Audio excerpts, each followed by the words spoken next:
बिस्मिल्लाहिर्रहमानिर्रहीम, अस्सलाम वालेकुम। मेरा नाम है उबैद खान और आप इस वक्त देख रहे हैं लाहौर 24 न्यूज़ की टॉप स्टोरी। नाज़रीन, अमेरिका के अंदर इलेक्शन इस वक्त जारी है और नताइज बिल्कुल आने को हैं और जो बाइडन एंड डोनाल्ड ट्रंप के दरमियान इंतहाई सख्त मुकाबला इस वक्त देखने को मिल रहा है। लेकिन साजिद साहब मेरे साथ सीनियर तज्ज़ियाकार मौजूद हैं, उसके अलावा आसिम अमीन साहब मौजूद हैं। साजिद सब्जवारी साहब, सबसे पहले आपसे सवाल है, जो बाइडन बहुत करीब हैं जीत के, किस तरह से इलेक्शन देख रहे हैं? दूसरी जानिब डोनाल्ड ट्रंप ने वासे कह दिया है वो सुप्रीम कोर्ट अमेरिका के अंदर जाएंगे नताइज को लेकर। बिल्कुल, आपने दुरुस्त कहा। सबसे पहले तो मैं लाहौर 24 न्यूज़ की इस स्पेशल ट्रांसमिशन को जो यूएस इलेक्शन के ऊपर आप लोगों ने यहाँ कंडक्ट की है उसको वेलकम करते हैं।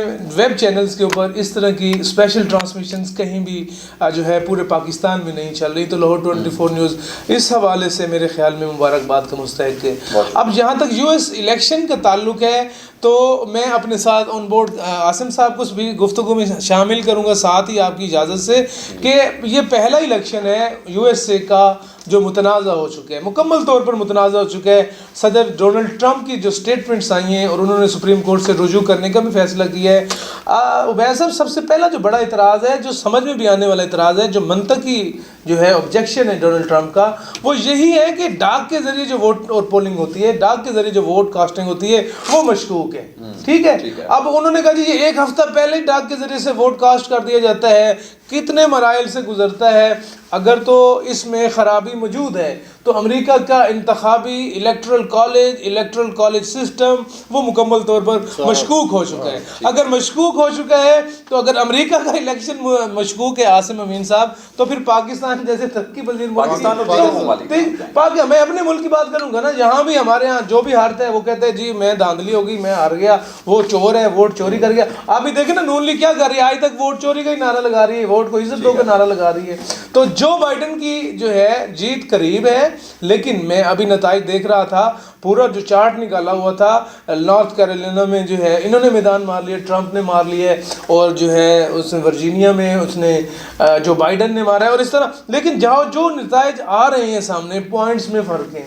51% वो है, 49 कांटेदार मुकाबला है। तो अभी कुछ नहीं कहा जा सकता कि क्या हो सकता है। ये इलेक्शन, अमेरिका का जो इलेक्शन है प्रेसिडेंट का, वो आपको मालूम है कि दुनिया का कॉम्प्लिकेटेड सिस्टम है। 3 माह तक इलेक्शन कहीं भी नहीं होते, अमेरिका में ही होते। अच्छा आसिम साहब, आपकी जानिब आऊँगा कि किस तरह देख रहे हैं, क्या रिवायती तरीका जो दीगर ममालिक के अंदर मौजूद था कि आप हार के करीब हों तो धांधली और मुतनाज़ कर दो इलेक्शन को, इल्ज़ाम लगा दें, उसी रिवायत को बरकरार रख रहे हैं डोनाल्ड ट्रंप? मैं एक तो पहले बताता चलूँ, डोनाल्ड ट्रंप में बहुत सारी खामियाँ हैं तो बहुत सारी अच्छाइयाँ भी हैं। ठीक है। उसको ये वाकई साहिब साहब ने जो बोला कि बहुत कांटेदार मुकाबला चल रहा है, सीट के ऊपर सीट चल रही है, ये इसको लेके बैठ गए काले। वो काले वाला इशू ना होता, उनके साथ ज़्यादती ना होती, तो ये इलेक्शन पहली बात है डोनाल्ड ट्रंप का पक्का था। ठीक है। डोनाल्ड ट्रंप का इलेक्शन कहीं नहीं जाता था। अब दूसरी चीज़ ये आती है हमारे लिए हमारे लिए सबसे मेन चीज़ देखने वाली ये है, क्या ये पाकिस्तान के ये हक में बेहतर होगा जो भी सदर बनेगा। डोनाल्ड ट्रंप ने देखे ना जी, बहुत सारी चीज़ें थी, एक साइड पे वो तड़ी लगाता था, दूसरी साइड पे उसका बयानिया कुछ और आ जाता था, साथ ही वो पीसफुल भी हो जाता था। और हमने जो देखा है कि उसके टेन्योर में जब से इमरान खान साहब आए हैं, उनके लिए एक अच्छा सॉफ्ट कार्नर भी उसने दिया है। ऐसा नहीं है कि सख्त बयान भी दिए हैं, वो पागल सा आदमी है, वो एक टाइम में कुछ होता है, एक टाइम में कुछ होता है। अमेरिका की हिस्ट्री में सबसे एज वाला सदर, ये जो अब अमेरिका का सदर बनने जा रहा है जो बाइडन, इसकी उम्र अवैध सब 80 साल है। ठीक हो गया। और दूसरी चीज़ हमने ये देखनी है, क्या इसकी पॉलिसी, हमने ये देखना है कि इसका एजेंडा क्या था, क्या इसकी पॉलिसी जो सी है पाकिस्तान और दूसरे मुल्कों के हक में होगी। ये सारी प्लानिंग उन्होंने गेम खेलनी है। अगर इसको जताना भी है, समझो जीत गया है, ठीक है, अगर जता के आगे लेके आए हैं तो उसके पीछे मेन उनका एजेंडा जो है वो चाइना है। ठीक है, कि चाइना को सुपर पावर होने से कैसे रोका जाए, ठीक है, उसके लिए कैसे टफ टाइम दिया जाए। और हालात जो उनसे है, मेरा नहीं ख्याल है कि एक साइड पे हमें कोरोना ने पूरी दुनिया को लपेट में लिया हुआ है, दूसरी साइड पे अब इनकी कैंपेन अनाउंस, इलेक्शन अनाउंस होने वाला ही है, बस वो बस आजकल में हो जाएगा, उसके बाद जो सी ना चीज़ें बहुत सारी जो है ना वो वाज़ेह होने शुरू होंगी। अच्छी पॉलिसी नज़र नहीं आ रही। साजिद साहब, पाकिस्तान के साथ जो बाइडेन के जो बयानी है वो भी सामने आ चुका है, डोनाल्ड ट्रंप का भी आ चुका है। अफगानिस्तान से फौजें डोनाल्ड ट्रंप ने कहा वो वापस बुला लेंगे, जो बाइडेन कहते हैं कि वो फौजें वहीं पे रखेंगे। और जो माजी के रिलेशनशिप थी पाकिस्तान के साथ, किस तरह से देख रहे हैं कि अगर जो बाइडेन आते हैं तो क्या होने जा रहा है, और अगर डोनाल्ड ट्रंप रहे तो क्या होगा? वैसा आपने बड़ा अहम सवाल किया है, उसका कुछ हिस्से जो है उसमें हिस्सा आसिम साहब ने भी डाला है, मैं उसमें कुछ हिस्सा और डाल देता हूँ। जो बाइडेन जो एजेड हैं इसमें कोई शक नहीं है, लेकिन जो बाइडेन जो है डेमोक्रेट्स की पॉलिटिक्स के अंदर बड़े एक्टिव रहे हैं। आपको पता है इससे पहले ओबामा जो डेमोक्रेट्स के प्रेसिडेंट रहे हैं यूएसए के, तो उसमें ये वाइस प्रेसिडेंट थे जो बाइडेन, ओबामा के वाइस प्रेसिडेंट थे।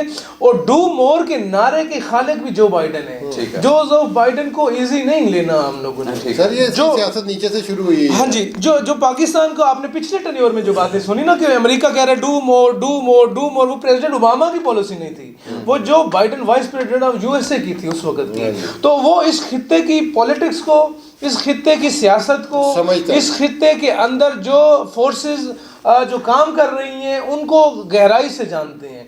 लेकिन यहाँ एक नुक्ता अहम तरीन है, जो बाइडेन पाकिस्तान की ज़रब अज़ब में और जितने भी टेरर वार ऑन टेरर पे पाकिस्तान की कुर्बानी है उसका ऐनी शाहिद है, उनको इस बात का इदराक है। जैसे आपने अभी कहा, उन्होंने कहा ट्रंप ने फौजों का इनखला का कहा, उन्होंने कहा जी फौजें वहीं रहेंगी। इसका मतलब ये है कि वो अस्करी शिद्दत पसंदी उनके अंदर है। पाकिस्तान के हवाले से कुर्बानियों को वो जानते हैं, लेकिन हमें फिर डू मोर का सामना करना पड़ सकता है जो बाइडेन अगर आते हैं तो। ये अहम तरीन बात है। वन लाइन थिंक कि क्या रिजल्ट क्या हो सकते हैं आपके नज़दीक? देखिए, जो बाइडेन तकरीबन जो है यूएसए के प्रेसिडेंट बन चुके हैं, एक ऐलान है वो होना बाकी है। सुप्रीम कोर्ट से प्रेसिडेंट ट्रंप जो है रुजू कह तो वो रहे हैं, ये पॉलिटिकल कार्ड खेल रहे हैं, लेकिन ऐसा मुमकिन नहीं है। अगर वो दोबारा गिनती की भी बात करते हैं तो जितने भी हमारे दोस्त अमेरिका में बैठे हैं जो इस वक्त इलेक्शन कवर कर रहे हैं, हमारी भी उनसे बात हो रही है, तो इलेक्शन की रिकाउंटिंग अमेरिका के सिस्टम में इजी नहीं है। ऐसे नहीं है पोल बॉक्स खोले और उसको कर दिया, ये इम्पॉसिबल है, ये नहीं हो सकता। क्या लगता है कांटेदार मुकाबला है और परसेंटेज भी आपके सामने है, क्या जो तवक्को जाहिर की जा रही है जो बाइडेन इलेक्शन जीत चुके हैं, जिस तरह साजिद साहब? सर मेरे ख्याल से तो 99% बाइडेन इलेक्शन जीत चुके हैं। वही साहिब साहब ने जो कहा कि ऐलान होना बाकी है, वो रात में हो जाए, कल हो जाए, परसों हो जाए। वो ट्रंप साहब जितना मर्जी अब शोर डालें, उसके शोर का कोई फ़ायदा नहीं है। इन्हीं की बात फिर मैं उसको दोहराता हूँ दोबारा कि उसमें रीपोलिंग होना ये तो उसकी अमेरिका की हिस्ट्री में नहीं होता। हाँ जी बिल्कुल, यकीनन देखना पड़ेगा। छोटा इलेक्शन नहीं है, बहुत बड़ा इलेक्शन होता है, तो इसमें बहुत टाइम दरकार। यकीनन देखना पड़ेगा कि जो नताइज आएंगे उसके बाद फासले फैसला सामने आएगा कि नताइज ही ये फैसला करेंगे कि अमेरिका का प्रेसिडेंट आइंदा कौन होगा। इसी के साथ मुझे इजाज़त है, अगले प्रोग्राम में आपसे दोबारा मुलाकात होगी। अल्लाह के बाद।